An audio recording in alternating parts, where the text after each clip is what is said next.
But at the church, though. Tawali man, what's up? Man, can you imagine people just dump everywhere? Someone drinks water and throws the bottle wherever. Come on, Rogers. What else do you expect people to do with an empty bottle? Simanya now, did you know that plastics take at least 450 years to decompose?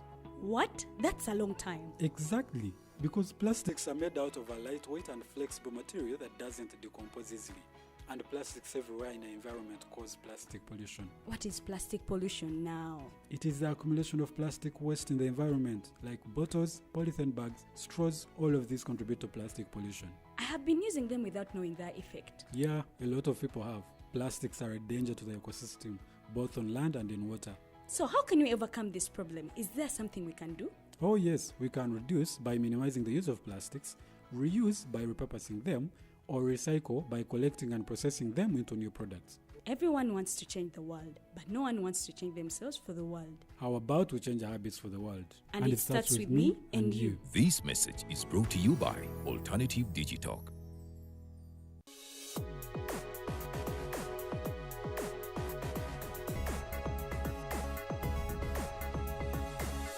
The Alternative Digitalk.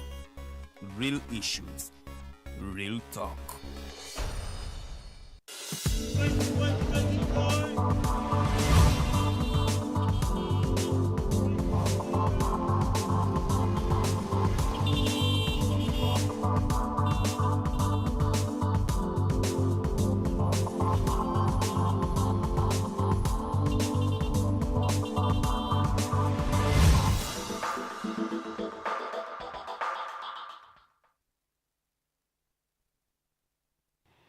Weewaawo kulikayo nnyo mu kuwumulamu okwo tukyagenda maaso ne program eya Mighty Drive era nga olunaku olwaleero namaze dda ate okuba nga neegattibwako omugenyi wange olunaku olwaleero omukulu Gamukama era nga ono ava mu kitongole ekiyitibwa Lead SMC Limited agenda kubatubuulira biki bye bakola but also tweyongere okutegeera butya bwe bali mu kuyambamu abantu ku mitendera egy'enjawulo. Tulina kati abantu baffe abali mu kalulu, abamu bali mu kuparticipatinga, abamu beesimbyewo, but we would love to know bo babayamba batya. Abamu bali depressed already, twakava mu kamyufu ka NRM naye ng'ate abamu tebannaba na kumatira n'ebyo ebyalangirirwa akakiiko k'ebyokulonda. So I would implore you to drop in your comments. Nja kuba nga nzisoma nga sho tennaba kubanga ewunzikibwa olunaku olwaleero. Buuza ebibuuzo byetaaga okuba nga obuuza ebikwatagana ku mental health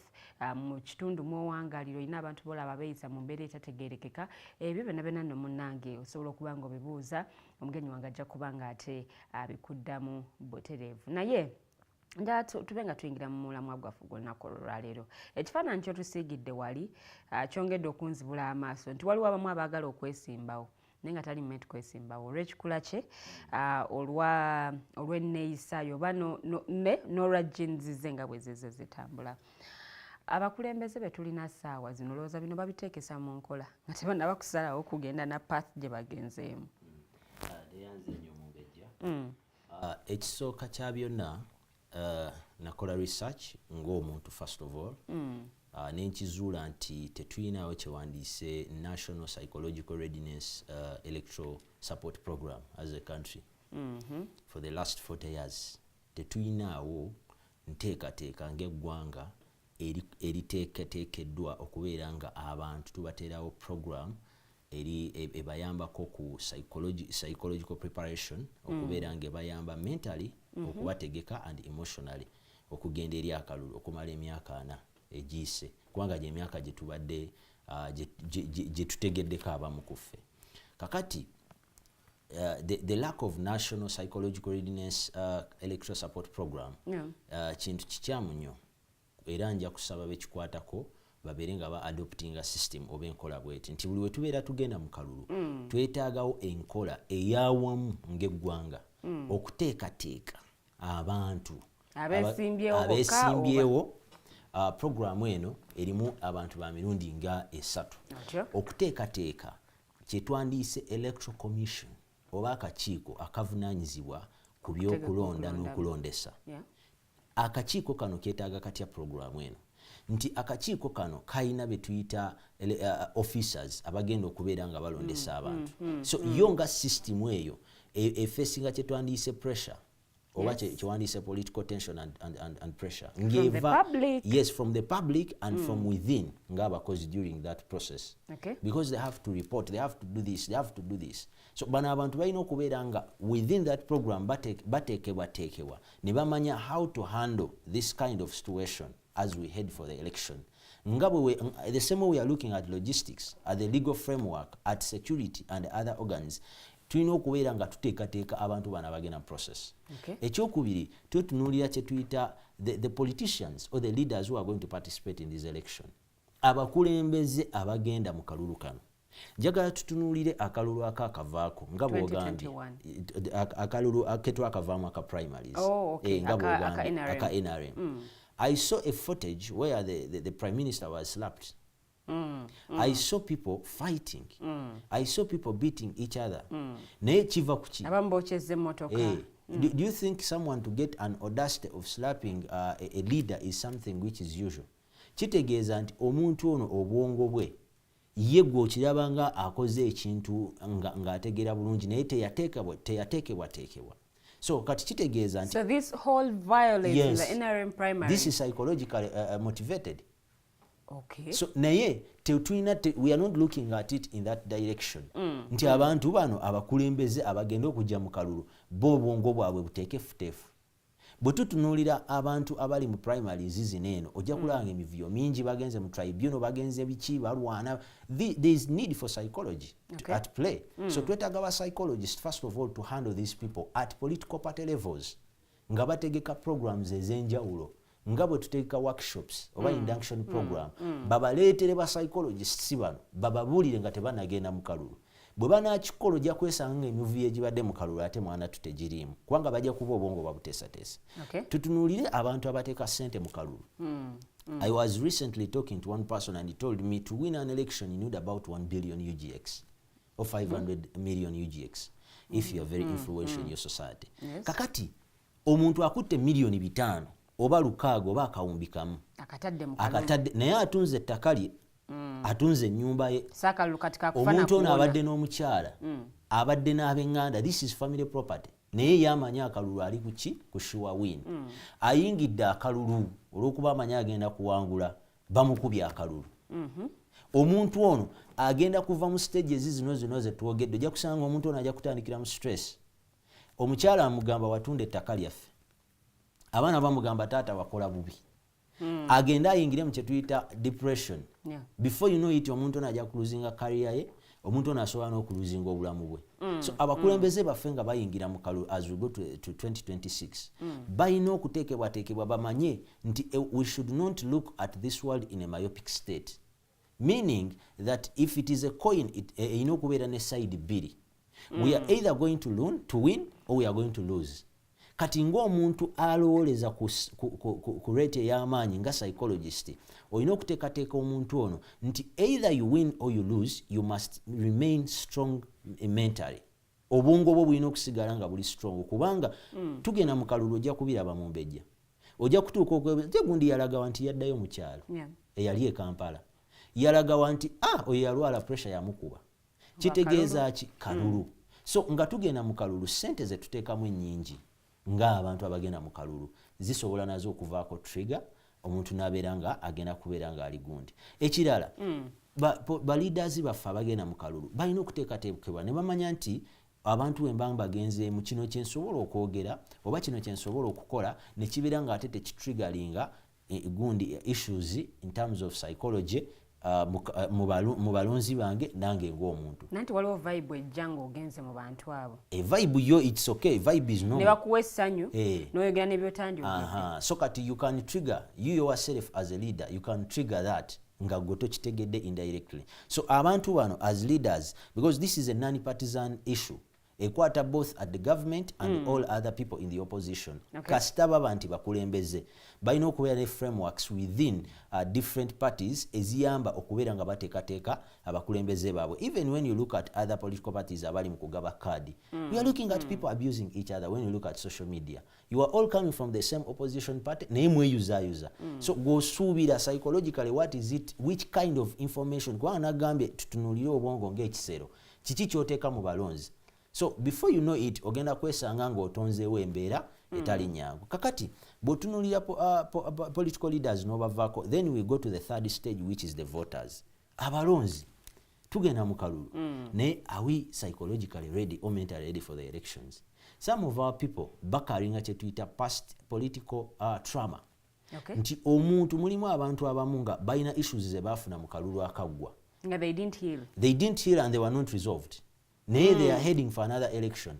So they are going to carry bagenda kutambuza kiri ekyali mu kalulu kali bakirete mu kalulu kali. Nekyo kiri mu ggwanga saawa zino. Yennyabo. Ate lyonna. Kati kitegeeza bw'oba tolina program nga bw'olaba we tulina COVID-19 campaign nga tugamba abantu banange munaabe mu ngalo mukole bwekiti musigale waka nga ziyita ku social media platforms newala mwambale masiki. Gwe n'obeera nga tokitadde ku media ng'eno. Ojjo partnering ne media ngeno eberenge kuyamba airing information bwe tukwanga information yo nawe weri etekeke omuntu mentally and psychologically. Kitegeeza nti at the end of the day omuntu ono singa analeta issues ziri ezaali muli nazileta mukano abantu abo ne bona agamba nti ki tojja kufuna peaceful election. So if we want to have a peaceful election from the voters, let us prepare them emotionally and mentally. Abantu bano baberenga bamanyi we are heading for the elections, but if you sleep as a Ugandan today, you wake up as a Ugandan tomorrow. Olwaleero bwe webakanga omuna Uganda enkyatokeranga muzungu. Okay, kitegeeza nti as well as we are participating nga twenyigira mu kalulu kano tulina okukitegeera nti kyonna ekikolebwa tujja kuzuukuka ng'era tuli ki bannaUganda. So abantu balina okuteekateekebwa naye abantu bano bateekebwateekebwa batya nti abantu bano balina okubeera nga bateekebwateekebwa nga tuyita mu bantu ab'enjawulo ng'era bwenja okubannyonnyolako. Then bwe tutunuulira anjogereko kuba voters banene abantu abalonda tulina okubeera n'omuzenga eggwanga eriteekateeka minds. We should prepare minds and not ballot papers as a country. Botunulira mawanga nga USA n'amawanga amalala abantu balonda ne bamala okulonda candidate waabwe n'aluzinga enkya n'otawulirako yadde akasusa ejjinja. My question is why? It is not because of having too much security. It is not because of the legal framework. Democracy waabwe akola. No, it's not democracy, it's the mind. Ekintu kye bakufeedinza olwaleero mu mbejja kyekigenda okukuleetera okulowooza nga bw'olowooza. It's the mind game. Kati kitegeeza nti baateekateeka eggwanga lyabwe okuviira ddala ku different stakeholders. For example, the mainstream media. Media emanyi kiki kyereportinga era kyaffectinga kitya abalonzi. Kubanga media yennyini esobola okufuelinga what we call the mental issues. Esobola. Yes, in reporting line. Kati personality kati ffe tuba tubawa byabadde ku ground. Anti kakati kitegeeza nti teina kulimba naye ate because in the way you disseminate your information esobola okutriggeringa nze emotions zange kikyenzizaako. Bw'oŋŋamba nti kati kino ne kino kiri kawempe naye twankisuubidde kino kati nze ntegeera. Kati we tutunuulira nga bwe njogedde nti institutions zino ng'electoral commission. Electoral commission can trigger emotions and feelings of the people and violence. Why? Esobola okuteekawo ekintu whereby people have no trust in institutions eziconductinga akalulu kano lwaki tebateekateekeddwa. So we should prepare the minds of the voters to build what we call institutional trust. Omuntu bw'oba omuteesateese bulungi n'ogamba tugenda mu kalulu, we are going to the elections as Ugandans but we are coming out as Ugandans. How do you handle political pressure? Abantu akalulu kaneeno bw'obeera nga ogenda mu kalulu, do not consider emotions, you know, because most of the people mu ggwanga lino nze nkoze research, most of the people akalulu kakolebwa ebintu bibiri kyenjagala abantu bategeere. Both the government and the opposition. The elections are made out of two things. One, emotions and feelings, according to psychology. Abantu balonda majority 90% ku emotions zaabwe n'empulira gye bawulira.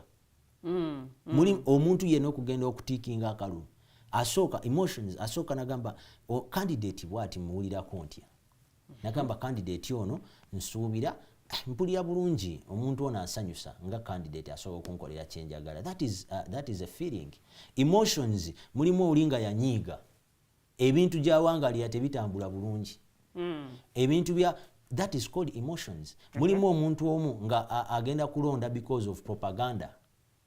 Propaganda and just kibozibozi oli akitaddewo oli n'alonderako akalulu ate oli n'akafuna That is an emotion. You have conducted a vote based on emotions. Okay. Kachitegeeza singa to ruling out emotions abantu nebanga bagenda mu kalulu nga tebagenda kukozesa emotions and feelings tugenda kufuna abakulembeze abatuufu kubanga omuntu ajja kukwata abesinge voting on ideas and principles agambe nti wadde mpulira bulungi eri mu mbejja tisi alina okunkulembera kubanga waliwo qualities mu mbejja z'alina okubeera nazo kati kitegeeza nti akalulu ako ne bwe kaggwa tewali ayinza kasuka jjinja kubanga eggwanga lyateekateekebwa ne mubalaga through campaigns through posters through social media networks through mainstream media through local leaders through churches through abantu bano bonna baateekateekebwa ne bategeera nti we can vote leaders tusobola okulonda abakulembeze baffe nga tusinziira ku qualities kati tewali ngeri muntu gyagenda agamba nti democracy takola nti oba wazzeewo violence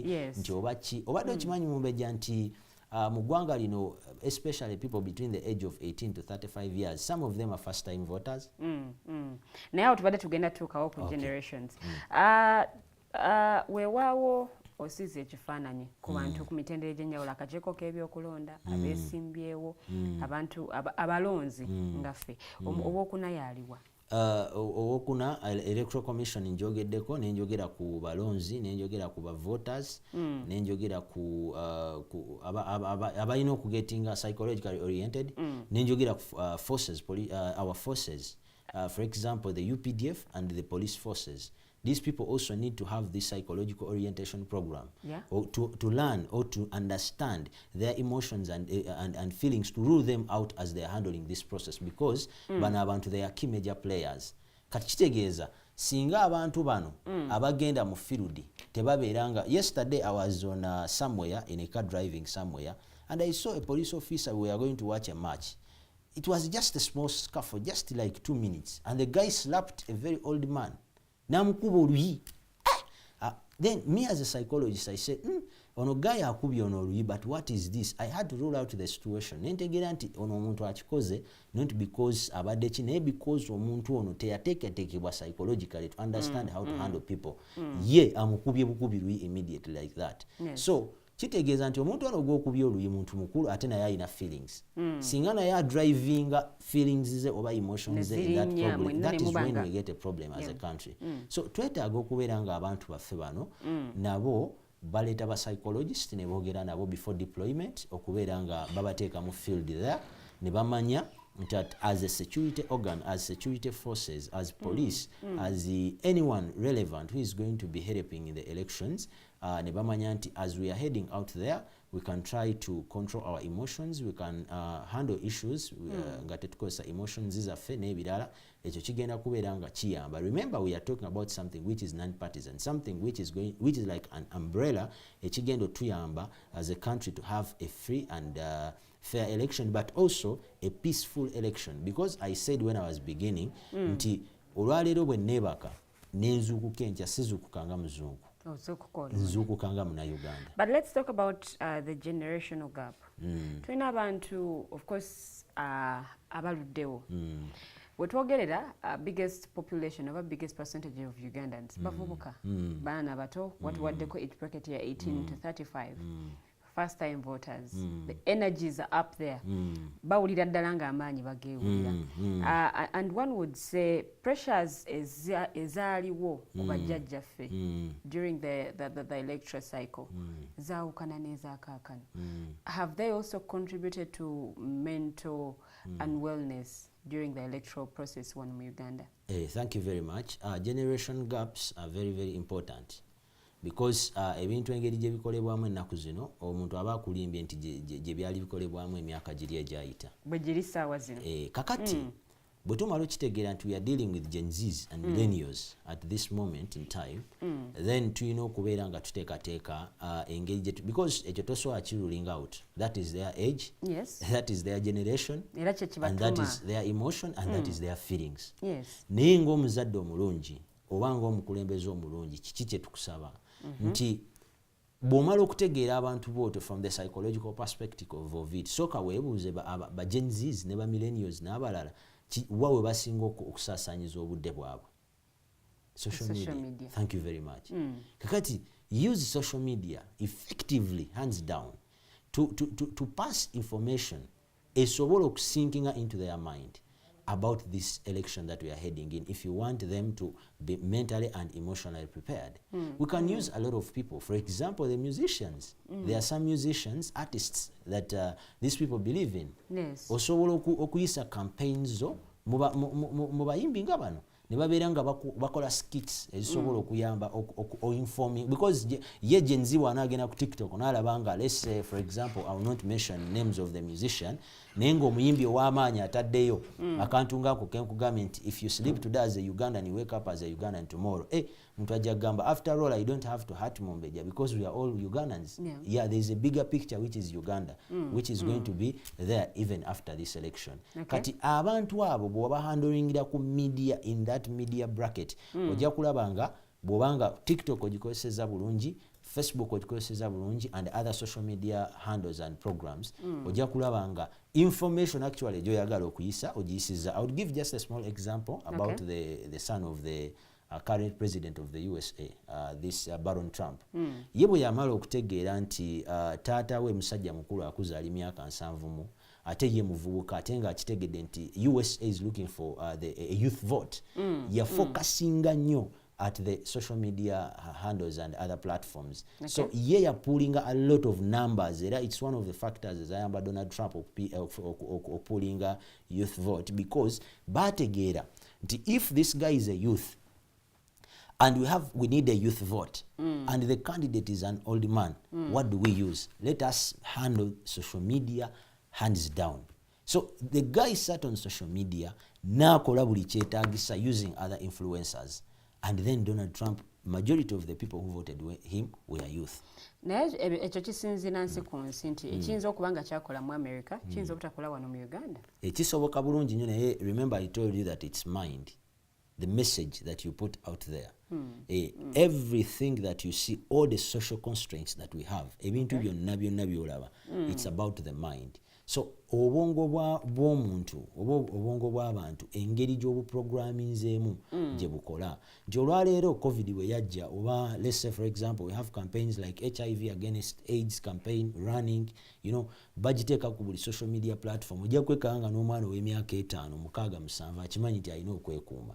So lwaki sigamba nti yagenda n'asooka alaba abantu abakulu nga balina kye bakola n'ategeera nti kikyamu, naye olw'okuba kyewasalawo okumuprogramminga ng'oyita mu media ng'eno gye tuliko, akimanyi bumanya nti omuntu alina okukola bwekiti ne bwekiti. Doesn't that take us back ku nsonga ya generational gap? Because abakulembeze betulina saawa zino bangi nnyo, waliwo enjawulo nnene nnyo ku mugigi ate oguliwo saawa zino oguli mu participatinga mu byobufuzi.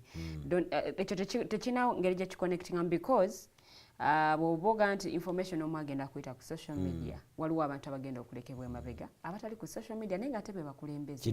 Kituufu nnyo mu mbejja, era generational gap eyo psychologically entuufu, naye nga bwe nkugambye nti leaders are reflection of their people. Abakulembeze kiba kifaananyi, nze bwe mbeera wano nga nyina benkulembera ne benkulembera babanga nze. So kati psychologically kiki kye tulina okukola, kyekiri kyenzirayo nti if you don't prepare emotions and the mentality of people who are going to vote, you are going to end up getting wrong leaders. Okitegedde? Bajje bokipayinge offices. Why? Nti omuntu ogenda mu kyalo muwe 15,000 enkyaka ere kalulu akakuwe, agambe kakati ate oli lwaki muwa akalulu nga at least ono yangulidde soda, imagine ono yangulidde sukali. So at the end of the day, when you go deep down in the village, there's somewhere I was in Western Uganda there, and someone said, if you need to win an election, don't worry, just have like 1 billion one night, come oyiseemu 15,000 oba mutwalo ng'oguwa abantu. Kitegeeza osobola okuba, era n'omukulembeze yavaayoko ow'eggwanga n'akyogerako nga ayogera ku monetization of politics, nti mulimu abantu abamu abagufudde omugano. Kati olw'okuba abantu bano tebaafuna sensitization ku media platforms, kazibe radio zino, talk shows zino nga babuulirwa nti bannange kino ne kino kiri bwe kiti, tusobola kola bwetuti, ne beetegeka obwongo bwabwe eri akalulu. Omuntu ono ajja kukeera ku makya agenda amuwa akalulu nga gwakawadde mu butuufu si yalina okola ki okubeerawo. Naye bwe tubeera ne campaign bwet, it's a very huge campaign, egenda ku abantu weggwera nga buli muntu amanyi nti bwe mba nyina okulonda omuntu ono bwati gwe nyina okulonda, era wemba mulonzi asobola kunkolera bwekiti ne tujjawo abantu okulonda abantu nga babesinga ku emotions and feelings ne tuteekawo okulonda abantu nga abantu babesinga ku qualities and attributes abantu ze balina. Awe nebuuliza neural lead nawe enteekateeka yonna oba mulinawo program yonna gye mutaddewo oba gye muleese as we gear up for the 2026 general elections? Thank you very much. Tulinawo program ereyo gyennyini gyendi mukwogerako nti gye twagala okubeera nga tuinitiatinga oba gye tutandise okuinitiatinga okulaba nga tugezaako kye tusobola because eno program nene it's a national campaign. So national campaign eba yetaagamu a lot of developing partners. For example, the government itself. We are trying our best to write to some of the ministries and the government departments which are in charge okulaba nga they can support this program. Abantu baffe babeere engaged about psychological readiness ahead of the election.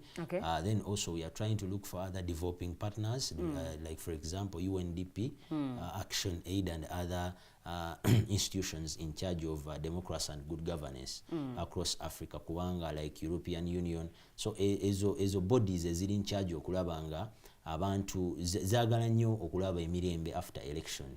So buli muntu yenna, even our fellow Ugandans, our fellow people who are interested in seeing a peaceful election, to encouraging that they should pass over the communication and they are also welcome to partner with us. We are also trying to write to some of the media platforms to ensure that they can give us airtime, you know, to be able to do this. So any way they can come in is welcome because this is something which is big. It cannot be done alone with New Ready. Okay. Drive ene. Yeah, it's called the 2026. It's called the Psych Vote 2026. Yeah, it's a national. Why do we call it a Psych Vote 2026? Is that we were looking at tutunulidde okulabanga abantu ennonda gye balondamu, you know, bakola filtration basengejja abantu bamanyi lwaki balina okugenda bakere balonde ate bamanyi bwe bamala okulonda kiki ekirina okuddako nti bamanyi engeri gye bajja okuhandolingamu either win or defeat.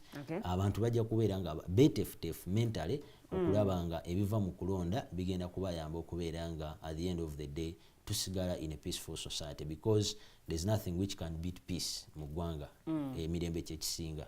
Enteekateeka eno lwaki tugyetaaga mu kaseera kano because tubadde tumanyiridde okuba nti ebintu bibeerawo ntumanya akalulu kakufana kuwona lutala avaamu omulamu nga weebaza Katonda ne tugenda maaso n'obulamu. Lwaki enteekateeka eno mugireese mu kiseera kino?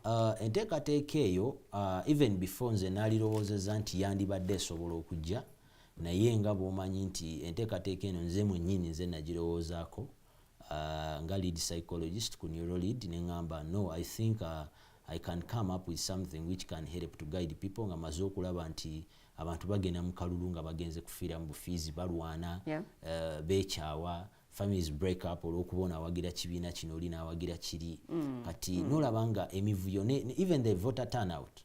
Let me give you an example. We are over 45 million people. Let us assume active voters we are 20 million or 18 million. Why do we have only 8 million people voting or 9 million people? Yet the government is putting in money. The Electoral Commission is encouraging people go and vote. All categories of people. But the question is, lwaki abantu bwe tuba nga tulina abantu obukadde 18 oba 2 obulina okulonda abantu obukadde 9 be bagenda bukani balonda bw'obala nti kati president asinze afunye buna amuddiridde n'abalala. Abo abantu batandise okuluzinga trust. Thank you. It's a mind. Kati trust, I told you, it's emotions and feelings. Kati trust kitegeeza mind y'abantu bano bwe tuba twagala miliyoni 2 ez'abantu ba 18 zijje zironde tulina okuzitegeka. Naye tuzitegese tutya? Tulina okuteekateeka obwongo bwabwe nti n'omuntu abadde aweddemu essuubi okugenda okwetaba mu kulonda ajja genda alonde kubanga amanyi lwaki alina okulonda. So kati kitegeeza nti olw'ebintu bino ebizze bibaawo psychological abantu ne baluzinga trust, abamu babakubye emiggo, abalala bakoze bino, abalala bagamba bababbye, abawangudde olunsi nabo tebalina kye bakoze nga okusinziira omuntu engeri ye gy'aba akirabyemu. Kati omuntu kidrivinga emotions ze oli agamba asijja kulonda. So kitegeeza nti naye ate singa tubeerawo n'enteekateeka eddayo mu bantu bano kubanga programu eno tetwagala ekome mu kalulu.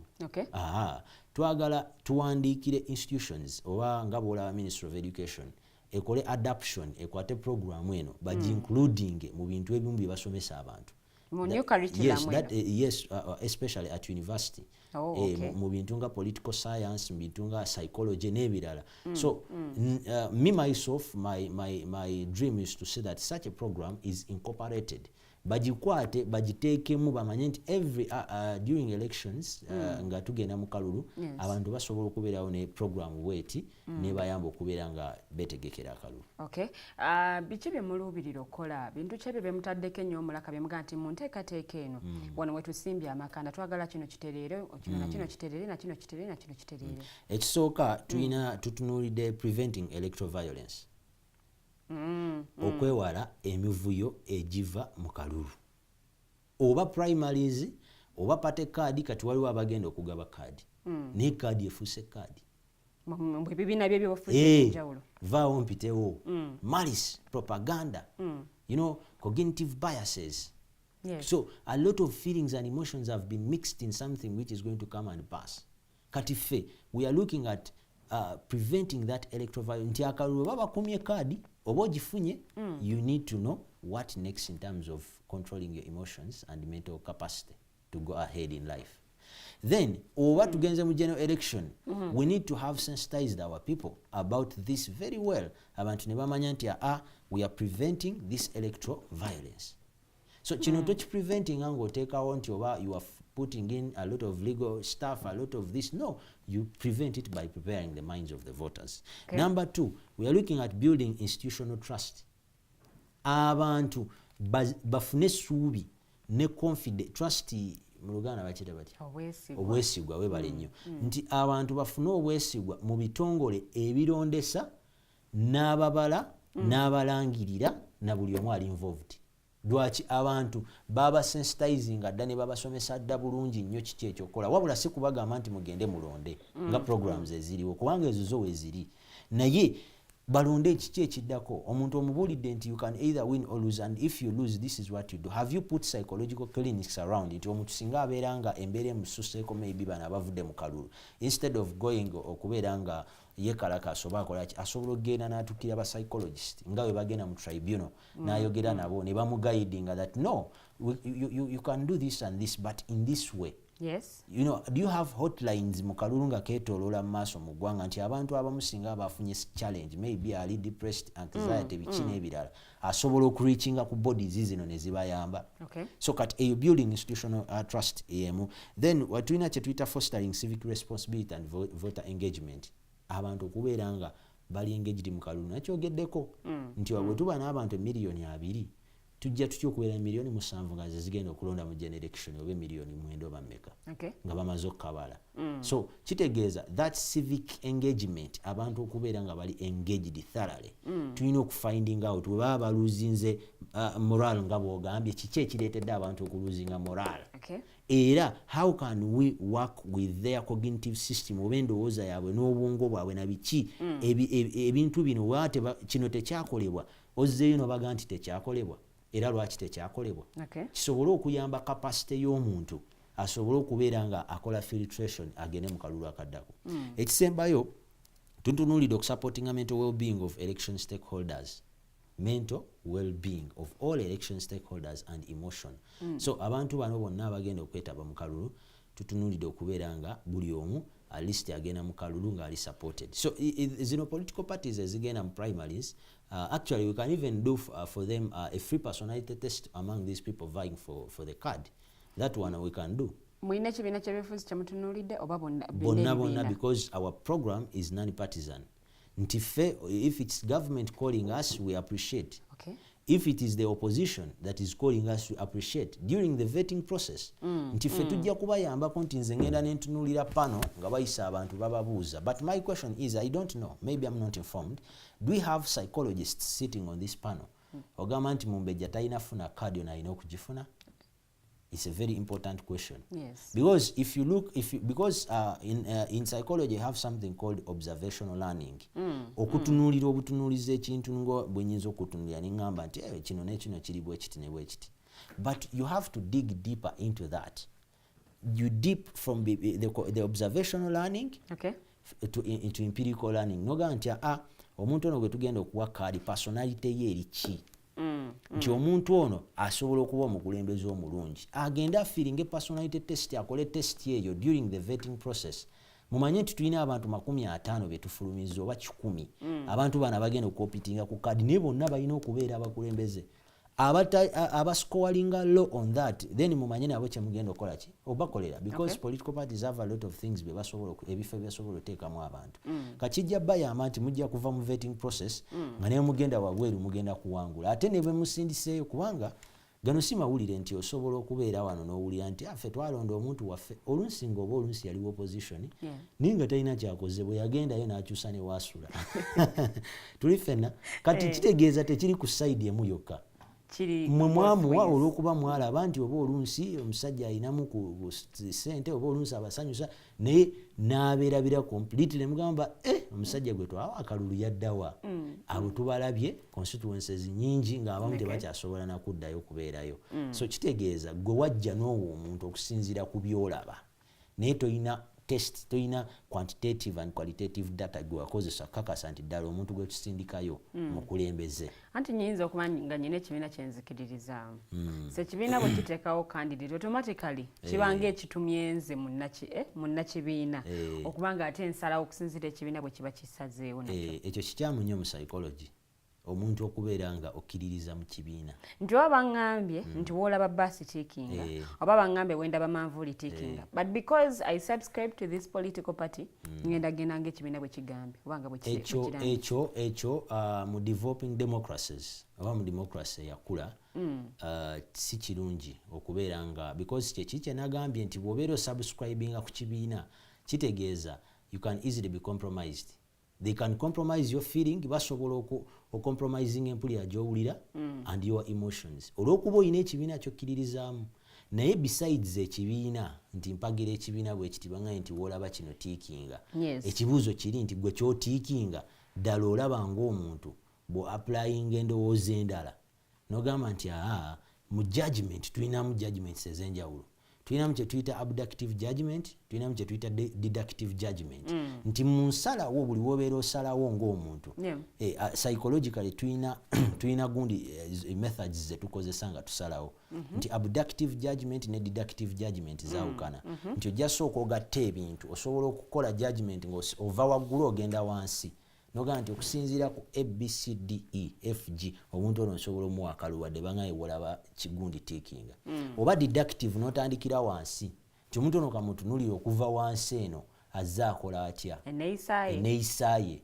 yaani awangadde atya wa walala wakulembeddeko that is deductive judgment kakitegeeza nti bw'ogatta ebintu bino n'okola reasoning esembayo noga ono nja muwa akalulu so emotions era nkiddamu neŋŋamba nti si kibi okubeera nga omuntu asubscribinga ku kibiina kye kyaba ayagadde kyonna tewali buzibu naye tolina kubeera ng'oridingira nnyo ku ekyo kiyinza okuba okuleetera ate okulonda omukulembeze gw'olina kutunuulira constitutional right yo nti nyina kulonda fine ekyokubiri n'ogamba nze ng'omuntu omuntu ono asobola kunkolera ki nga nze then waba asobola okukolera n'omuwa akalulu so Abamerika be basinga okukozesa nnyo theories ezo nti political parties zino bazizimba psychologically okubeera nga zisobola okuridingira ku emotions and feelings of the voters.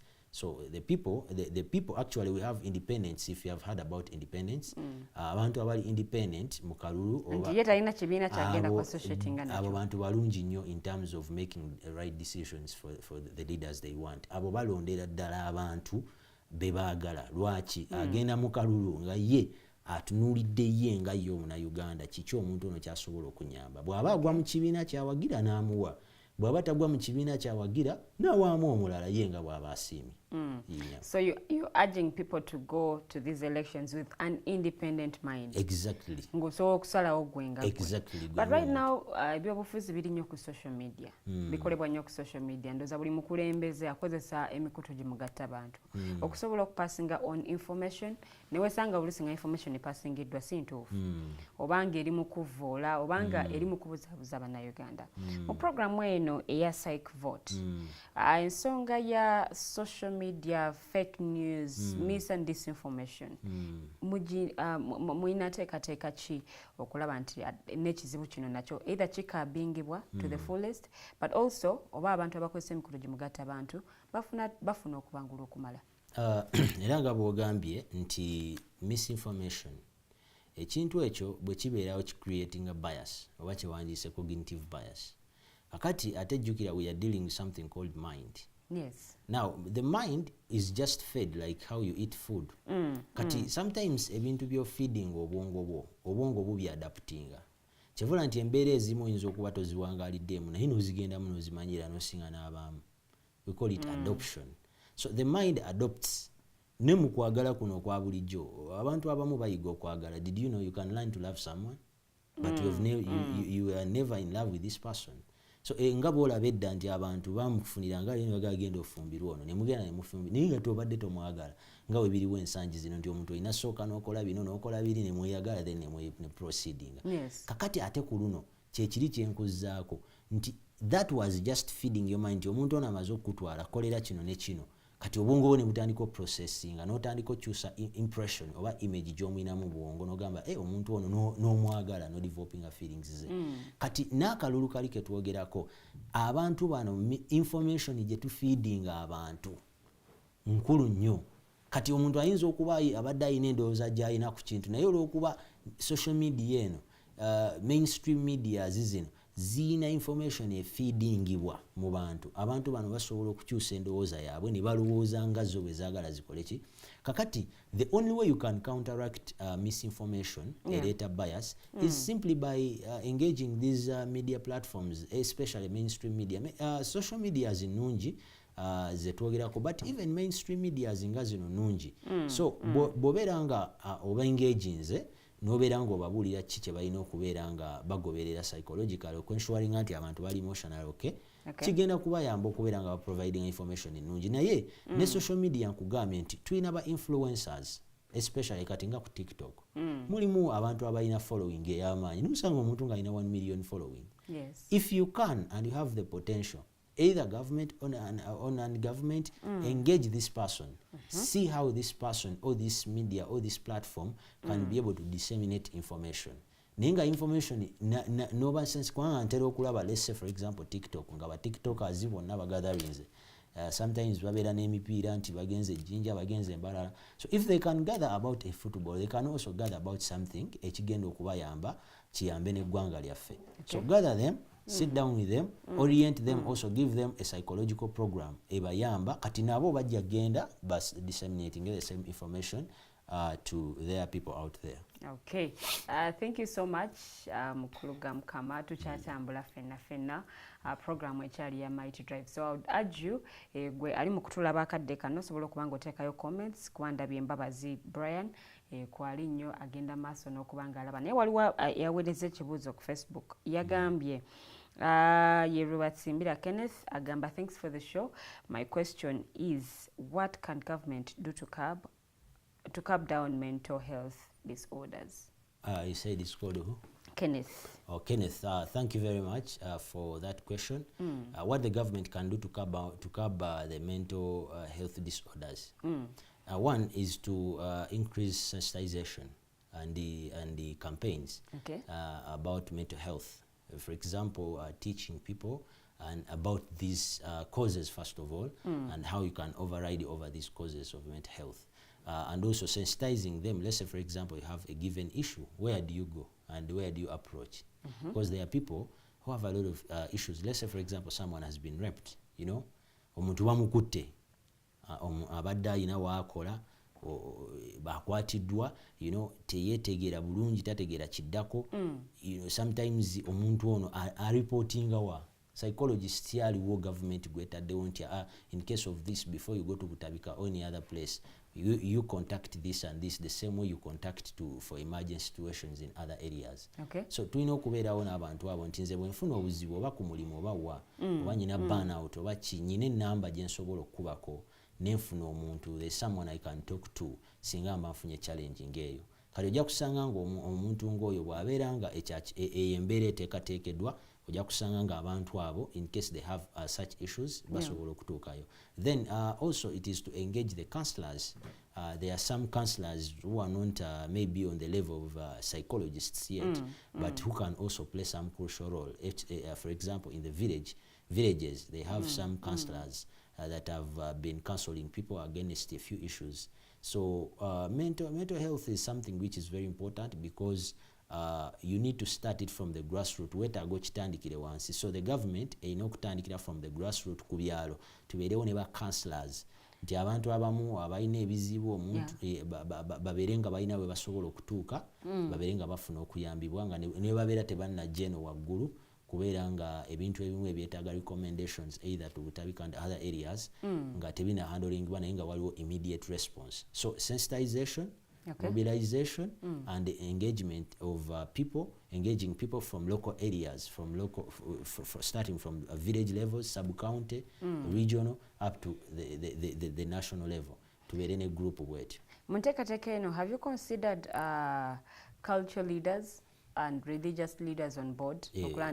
Passing on the information. Thank you very much. In my proposal, I have considered cultural leaders and religious leaders. Because even in earlier submissions zizange nayogedde nti if you want to pass information to people, one of the key people that you have to engage is the cultural leaders, because these people have ties. These people have a voice in society. So if these cultural leaders come out and make a statement, everyone is going to listen to this statement and they will comply.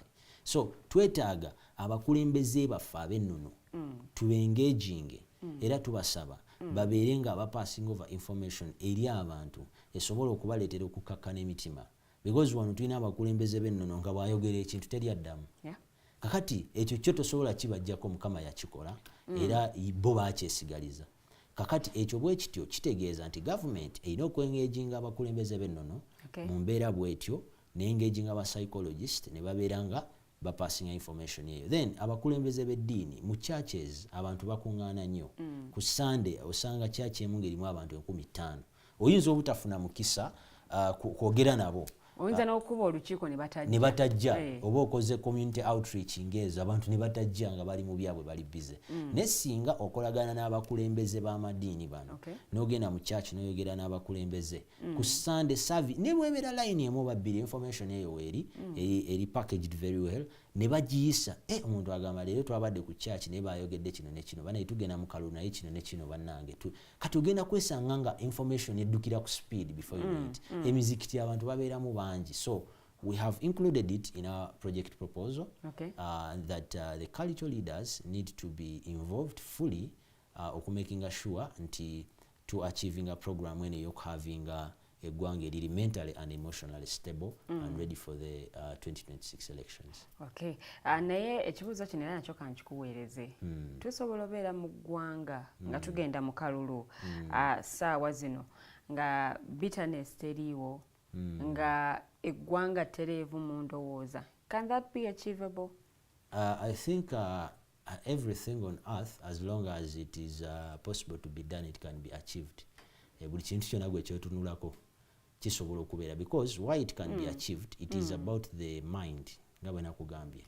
If we get full support from all the stakeholders, if there is adoption of this program, buli omu n'abeera engaged, we might not make it to 100%, but at least we can score 70 out of 100. Bannaffe abawangalira mu bitundu ebyesudde ekibuga Kampala nga ne internet tesobola kutuukayo, muteeseteese mutya okubatuukako oba okutwala obubaka buno oba okutwambuza message eno okubanga ebatuukirako ddala, but also n'ennimi ze boogera nga abamu tebasaana kwogera Luzungu. Thank you. Era webale nnyo olw'ekyo ekibuuzo. Kakati tulina kye tuyita community civic engagement and community outreaches. Nti abantu bano balina abakulembeze abaabwe bo mu bo nga bo. Nti abantu bano balina kye twandiyise abantu be bawangaala nabo be bakkiririzaamu. We call them opinion leaders. Kati psychologically these people play a big role. Opinion leaders mulimu omuntu nga si mukulembeze nga si pastor nga si sheikh naye nga kyayogera bakiwuliriramu. That one is called an opinion leader. Nga ku kyalo bagamba oyo bw'ayogera ekintu tetuddamu. Kati abo abantu ba opinion leaders kino kye kiseera okubanoonya ne tumanya nti Masaka waliwo ba opinion leaders bwe bati mu kitundu bwekiti ne bwekiti. Kati abantu abo oyinza obutasobola kuyita kyalo kyonna. But if you can engage opinion leaders, nobabuulira, you prepare their minds emotionally and psychologically and mentally. These people will disseminate the same. Bajja kukisaasanya kyekimu. Kati ekirala eno program sigamba nti neural lead yokka yegenda ogikola. No. Nga bwe nkugambye nti we are looking at having so many people on board, so many counselors, so many psychologists, so many people who mastered in clinical psychology. We have what we call forensic psychology. So tuina disciplines za njawulo, tuina abantu bangi betugenda okuleeta nti psychology mungi mulimu kye tuyita forensic psychology. Oyo ye ayamba nnyo mu bintu by'amateeka. For example, there is a crime which has been done on the crime scene. Abo abasookawo bootera okulaba, those are forensic psychologists abajja ne balaba nti embeera bweti ne bweti yabaddewo. And community psychologists? Yes. Waliwo ba community psychologists. Abo bonga actually they go deeper on grassroots. Abo bona bo webali. Tulina be tuyita ba industrial psychologists. Bonga bano bakuguka mu industries ezenjawulo. Tulina bangi nnyo. So psychology is a big discipline. Twagala tubeere nga tugenda kuba nga tulina abantu bangi ab'enjawulo abasobola okutuuka ku areas ezenjawulo. Tulina eddakiika ntono nnyo okubanga tuwunzika naye there is when reality kicks in. Oyagala obeere calm, oyagala ebintu ebikwata ekisajja kikulu, naye munno gw'oli naye mu muzannyo ebintu abikwata abikola the opposite way. How can one keep calmness mu mbeera eno ey'ebyobufuzi, ebyokuyisinganya, ebyokuweerezenganya ebisonga? Of course omuntu akusuubiramu kingi, akusuubira naawe oteekewo embeera, akusuubira at least naawe oveemu eddoboozi, naye nga te political player munno ali opposite of you. Thank you very much. Ekyo ekibuuzo kikulu nnyo nga tuwunzika. Kati mu mbeera bwetyo ngera bwe ngambye nti campaign singa eba ekoleddwa esobola okuyamba otuteekateeka ffena because we are all players, tuli mu kisaawe kyekimu. From the political parties ezenjawulo ze tubaamu ne tubeera, kubanga in Uganda we believe so much in political parties. Kati kitegeeza nti political parties zaffe yonna gy'oba olimu singa ziba zituteereddewo program ezisobola okututeekateeka nti abantu bwe bati ne bwe bati bayise mu kasengejja bwe kati, ojja kusanga nti ebintu tebibeerawo, bibeerawo olw'okuba tewali nteekateeka. I'm very 100% sure about that. There is no psychological readiness campaign. So abantu bano omuntu ye olufuna naganja ekirowoozo then ng'akola ki, naye singa tuteekebwa tewali mbeera bwe tesobola kubeerawo. Ekirala nti amidst everything we do mu bulamu bwe tuwangaaliramu, there is nothing that is bigger than our mind. You should always protect your minds. Ebintu by'olina okusinga okuteekako essira ng'omuntu yendowoozayo, yempulirayo, so kubanga ebintu bino bicontributinga kingi. Ebyo ebiviiramu n'endwadde nga high blood pressure sometime, omuntu yeeraliikirira nnyo. So it goes beyond okugamba nti it's just about bwongo bwokka. So singa gwe ebintu era mulimu, nze njagala nnyo abantu abagamba nti yayagala nnyo protectinga peace ye ng'omuntu oyonzemu ate mwagala nnyo era mwebaza, kubanga mu byonna by'okola, mu kyonna ky'olimu, mu mbeera yonna gy'owangaaliramu, ekintu kyonna singa kibanga kikontradictinga, kikujjako emirembe gyo, kikontradictinga n'endowooza yo, kinyigiriza empulirayo ng'omuntu, feelings zo, kibuukemu odde ebbali. Kigenda kuyamba okubeera ng'owangaala nga tolina bizibu, nga tolina issues ezo zonna ze twogeddeko, ng'obeera mirembe. Are there any habits or waliwo omuntu byayinza okukola mu kiseera nga kino kye tulimu ekya kalulu okwewala ebintu byonna byonna ebikyankalanya obwongo? Yes, sure. Mulimu ebintu ebyenjawulo omuntu byayinza okukola. For example, as we are heading for the elections, abantu abamu they can decide to spend their time with their families. Omuntu naga nti anze during the 3 days that we are going to be conducting votes, that is when I'm going to organize a trip to Action Falls. Twaleyo mukyala wange n'abaana bange tubeereeyo. Ate sironde. Anti ng'amaze okulonda, olumala okulonda ye n'addeeyo. Kati ekyo kimuyambye okumudivertinga okuva mu bye yandibaddemu. Anti omukulembeze aŋŋambye nti kalonde kakuume bakabalenga wuuyo. Kati eyebeera nteekateeka ya muntu Okay. n'amukulembera ng'omuntu. Naye ku general aspect of it, ffe kye twandigambye nti singa oba oyagadde okukwata ekkubo eryo tugamba nti osobola okwengeginga mu bintu ebirala bingi nga bwe nkugambye, ebintu nga trips, family trips. Oyinza okukola, mulimu abantu abamu ng'olina ebintu bingi, for example ku mirimu by'obadde tomalirizanga. Abamu bagenda mu recess, abalala bagenda mu researches, abalala bagenda ku trips, abalala they engage in listening to musics gwe baagala, abalala bagenda mu movies ze baagala, abalala bagenda mu nnyimba. So abantu bangi bakola ebintu ebibafula, mulimu obudde nga really bw'obeera nga oli idle tolina byakola, you can make a lot of trouble. Naye nga ggwe osobola okugamba nti for my inner peace, Yes. I think I should spend this time doing something. Osobola okulaba nga weekanga bwekansi ekintu bwekiti kyawedde. So eyo enteekateeka y'akalonde kakuume kola, that is just an arrangement of a leader and his people. So kati ffe ebyo tetubiyingiramu, just ffe tuwa guidance nti bw'oba okalonda n'okakuuma n'okola kyonna ky'oyagala kikole, naye tetwandyagadde kulaba nti bw'ova mu kalulu kano ate okavaamu ng'oli broken in terms of emotions and feelings and even depression, oba oluusi ng'oli mukomera, because it is reality nti waliwo abantu bangi as we speak, even right now, abakola emivuyo egy'enjawulo era amateeka ne gabakwatako. Naye nga sometimes gwe ng'ogenda okukola ekintu olina okwebuuza nti kino kye ŋŋenda okukola besides this, because you're doing something based on emotions and feelings, but after that what is going to happen? Oyombye ne mukyala we wako omukubye oluyi, omukyala jagenda ku poliisi bakusibe. Tuli ffenna kati bwe bakusiba emirimu bajja kugoba ku mulimu, emirimu giba gigoota n'obulamu buba bugootaanye. Okay, nsaba osiibula batulaba nakatalekeka. Neyanziza nnyo, neyanzeege omukisa guno gwe mumpadde.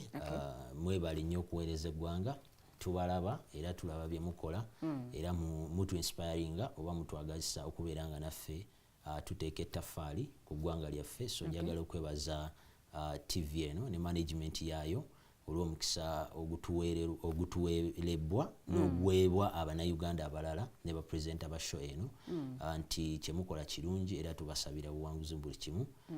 Naye nga naffe akatalekeka twagala okwebaza abantu abannaUganda. Information eno bw'oba ogifunye gitambuze abantu bategere nti emotions ne feelings zaffe, our psychology plays a much role in our life. So bwe tuna incorporating a psychology ne tumuteeka mu bintu bye tuwangaliramu, ojja kwekanga nga tetulina mivuyo mu maka, mu businesses gye tuwangalira, mu bakozesa abatukozesa, cases ezo eza gundi ez'okwetuga nti omuntu yeetuze, ebintu bwe bityo tojja kubirawa. Wiiki ng'emwe emabega omuvubuka awo mu ttawuni yali akolerawo mu kikuubo, bamusanga yeetuze ku makya naye ng'eggulu yabadde ku mulimu, abadde nga ateekateeka bimuli nga ebyabagole. Bamusanga yeetuze, a very young man of about 29 years, and everyone was shocked. Kiki lwaki omuntu yeetuze? So ebintu ng'ebyo tusobola okubimalawo mu society singa tubeera nga ate n'ekisembayo ba psychologists abalala abali eyo, because nkimanyi gye muli, taking a initiative.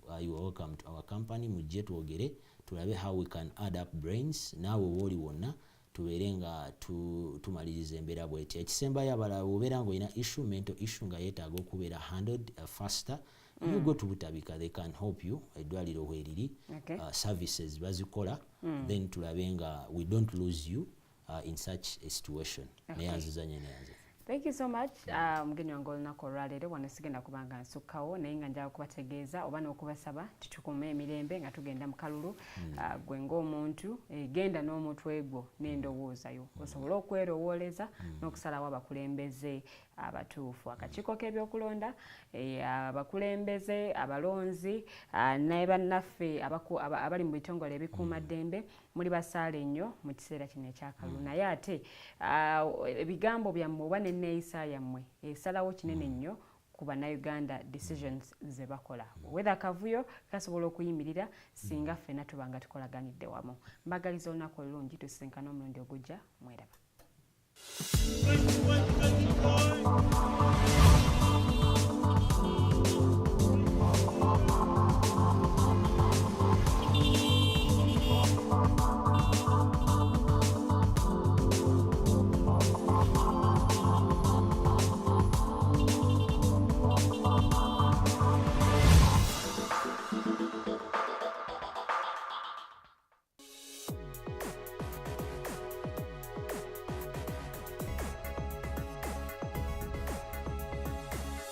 The Alternative Dig Talk. Real issues, real talk.